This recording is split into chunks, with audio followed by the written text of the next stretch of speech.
ഇപ്പോൾ കശ്മീരിൽ നമ്മുടെ 4 സാധാരണക്കാർ കൊല്ലപ്പെട്ടു. പാകിസ്ഥാൻ നമ്മുടെ ജനവാസ കേന്ദ്രങ്ങൾ ഉൾപ്പെടെ ലക്ഷ്യമിട്ട് ആക്രമിക്കുന്നു. സൈന്യം കൃത്യമായ പ്രത്യാക്രമണം നൽകുന്നുമുണ്ട്. പാകിസ്ഥാനും ലോകത്തിനു മുന്നിൽ എന്തെങ്കിലുമൊക്കെ കാണിച്ചു കൂട്ടണമല്ലോ. അതാണല്ലോ സാധാരണ നിലയിൽ ഭീകരതയുമായി ബന്ധപ്പെട്ട നമ്മുടെ അറ്റാക്കുകൾക്ക് മറുപടിയായി അവർ ചെയ്യാറ്.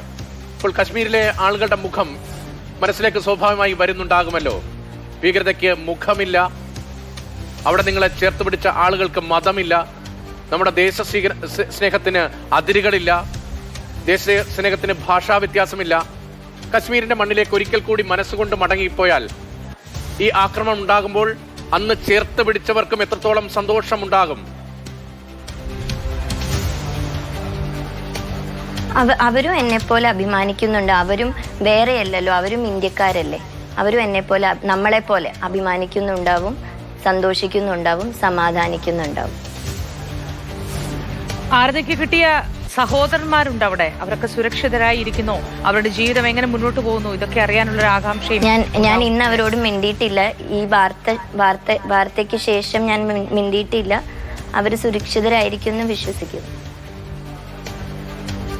നേരത്തെ ഈ പ്രധാനപ്പെട്ട ഉദ്യോഗസ്ഥർ സൈന്യത്തിന്റെ ഭാഗത്തു നിന്നടക്കം അവരുടെ ജാഗ്രത എത്രത്തോളം വലുതാണ് എന്ന് നേരത്തെ തന്നെ ആരതി വിശദീകരിച്ചാണ്. ഈ സംഭവത്തിന് ശേഷം അമ്മയെ കാര്യങ്ങൾ അറിയിക്കാതെ അച്ഛനെ നാട്ടിലേക്ക് എത്തിക്കാനുള്ള നടപടിക്രമങ്ങൾ പൂർത്തീകരിക്കുമ്പോൾ പല സൈനിക ഉന്നത ഉദ്യോഗസ്ഥരും സർക്കാർ പ്രതിനിധികളും ഒക്കെ താങ്കളുമായി സംസാരിച്ചിട്ടുള്ളത് എന്താണ് അവിടെ നടന്നത്, അന്വേഷണ ഏജൻസികളുടെ പ്രതികൾ ഉൾപ്പെടെ.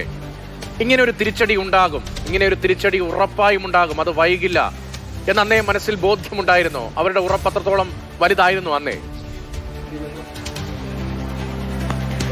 അന്ന് നമ്മൾ ഈ ഒരു സമയത്ത് ഇതിനെപ്പറ്റി ഞാൻ സംസാരിച്ചിട്ടില്ല, തിരിച്ചടിയെ പറ്റി. കാരണം എനിക്ക് നമ്മുടെ നാട്ടിലേക്ക് വരണമല്ലോ, അച്ഛനെയും അമ്മയും മക്കളെയും കൊണ്ടുവരണം.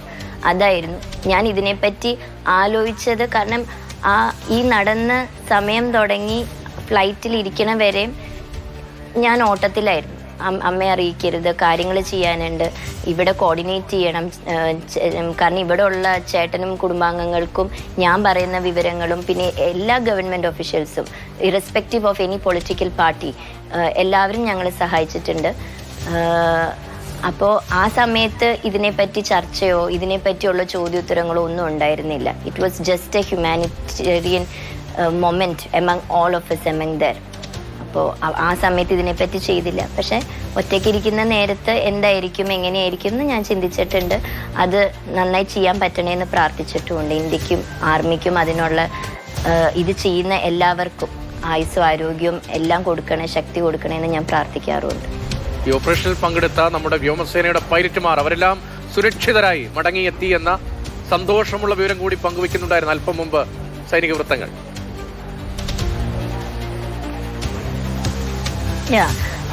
അതാണ് അപ്പോൾ എന്നെ അവിടെ സഹായിച്ചപ്പോൾ എനിക്ക് അറിയാവുന്ന ആർമിക്കാരും ആരെങ്കിലുമൊക്കെ മെസ്സേജ് ചെയ്യുമ്പോൾ ഞാൻ ചോദിക്കും, നിങ്ങൾ സേഫ് അല്ലേ, സേഫായിരിക്കും, പ്രാർത്ഥനയുണ്ട്. കാരണം ഇപ്പോൾ ഞങ്ങളുടെ പ്രാർത്ഥനയിൽ അവരുമുണ്ട്.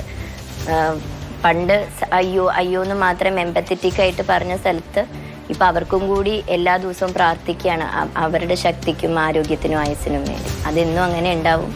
എല്ലാവരെയും എന്നും ദൈവം സഹായിക്കട്ടെ. ശരി ആരതി, വളരെ അഭിമാനത്തോടുകൂടി നമുക്കൊപ്പം ചേരുകയായിരുന്നു ഇന്ത്യക്കാരി എന്നുള്ള നിലയിൽ.